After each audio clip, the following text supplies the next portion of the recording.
Bien, hoy vamos a ver la medida de la información desde el punto de vista de ciencia de la computación y lo vamos a relacionar con redes neuronales y todo termina repercutiendo en el control del estrés.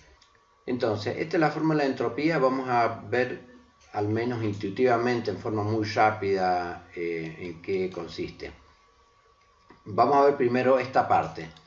Supongamos que tenemos dos mensajes. Uno, que sería un X1, este mensaje, un hijo vacacionando en Brasil que me dice estoy bien, y otro hijo peleando en la guerra que me dice estoy bien. Esto es para mostrar que se va a asociar a probabilidades y no al texto. Aunque estos textos sean los dos iguales, las probabilidades son distintas, por lo tanto la información que van a aportar va a ser distinta.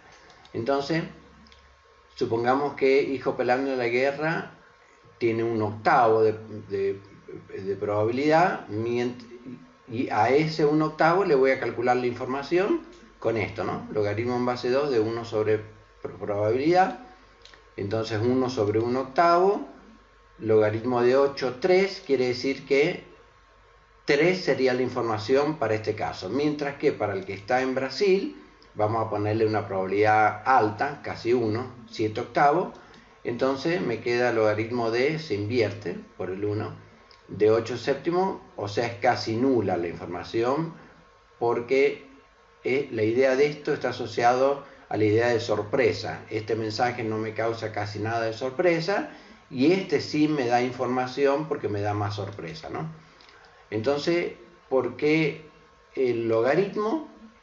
Bueno, la idea es que si tengo, por ejemplo, dos mensajes, un asesino que me dicen que tiene bigote y que tiene pelo castaño. Entonces vamos a calcular las probabilidades, la información para cada caso. Supongamos que el pelo puede ser castaño, rubio, negro, pelirrojo, con probabilidades un cuarto. Esto es solamente para facilitar la explicación, no quiere decir que sea realista. Y la codificación que voy a usar es 00, 01, 10 y 11 para estos cuatro casos. Entonces, el asesino tiene pelos castaños, tiene un cuarto de probabilidad, por lo tanto la información es logaritmo en base 2 de 4 sobre 1, 2. Y para el otro caso, el asesino tiene bigote. Supongamos que la característica puede ser barba, bigote, candadito, etcétera, todo con probabilidad un octavo. Otra vez, solamente para simplificar, no quiere decir que sea realista. Y la codificación que voy a utilizar es 000, 01, etcétera. Entonces esta probabilidad es de un octavo, por lo tanto la información es de logaritmo en base 2 de 8 sobre 1, 3. Entonces, debiera cumplirse que la información de bigotes y pelos castaños debiera ser igual a la información de bigotes más la información de pelos castaños. Es decir, si me dan la información por teléfono en un mismo momento, si a los 2 minutos me vuelven a llamar, la información debiera ser la misma. Entonces yo busco una función que verifique esto, y asumiendo probabilidades mutuamente independientes, que no hay relación entre el color del pelo y los bigotes, esta información es la de un octavo y la de un cuarto, y asumiendo probabilidades mutuamente independientes, la probabilidad de bigotes y pelo castaño es la multiplicación de estas dos, o sea esto. Las inversas, 1 sobre p, van a ser estas, y buscamos una función que f de 8 por 4 sea igual a f de 8 más f de 4, porque es lo esperable, y la función que cumple con esto es el logaritmo en cualquier base, ¿no? Entonces el logaritmo de esto igual al logaritmo de 8 más logaritmo de 4. Ahora, si la base del logaritmo es 2, entonces la información me va a dar la mínima cantidad de bits necesarios para codificar el mensaje.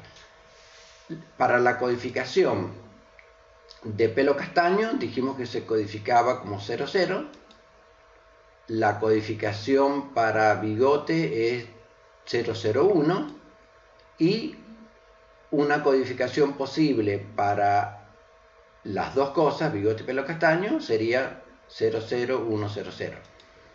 Entonces la información es esta cantidad mínima necesaria de bits. Es decir, que acá tengo 3 bits, acá tengo 2 bits y acá tengo 5 bits. Entonces se cumple esto que está aquí. Bien. Por último, queremos mostrar por qué es la suma de P sub I por esto que está aquí. Bueno, y la idea es la siguiente. Si tengo un X1 donde tengo una noticia de muy poca probabilidad de ocurrencia, una de cada 10 que escucho es esta, entonces en ese caso la probabilidad es un décimo y la información es logaritmo de 10, 3.32. Y otro mensaje que es lo que escuchamos normalmente en los noticieros, no sé si les pasa a ustedes, a mí me pasa cada vez que escucho, el 90% de las veces escucho lo mismo, de sencillo. Entonces esta probabilidad es 9 de cada 10 y por lo tanto la información es muy poquita, 0.15.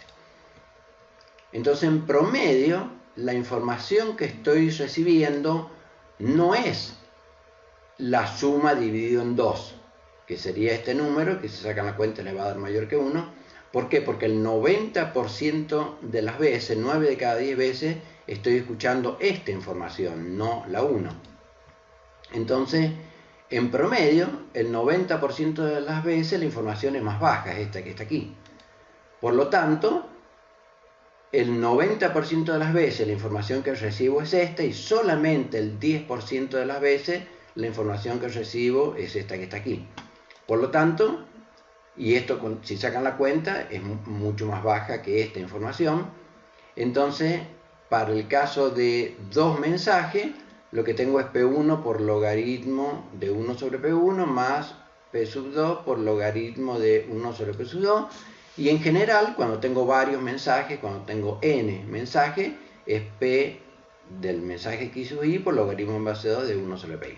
Bien, entonces, para reforzar esta idea de suma pesada, díganme ustedes cuál sería la búsqueda más rápida en un arreglo de 1000 elementos que contiene números ordenados. El arreglo comienza en 1, por ejemplo. Si sabemos que un tercio de las veces el elemento buscado está en primer lugar, un tercio de las veces está en el segundo lugar y un tercio de las veces las otras posiciones con probabilidades iguales. Pásenme para ver si estamos en la misma página todos, pásenme por mensaje cuál sería la búsqueda más eficiente con esas hipótesis.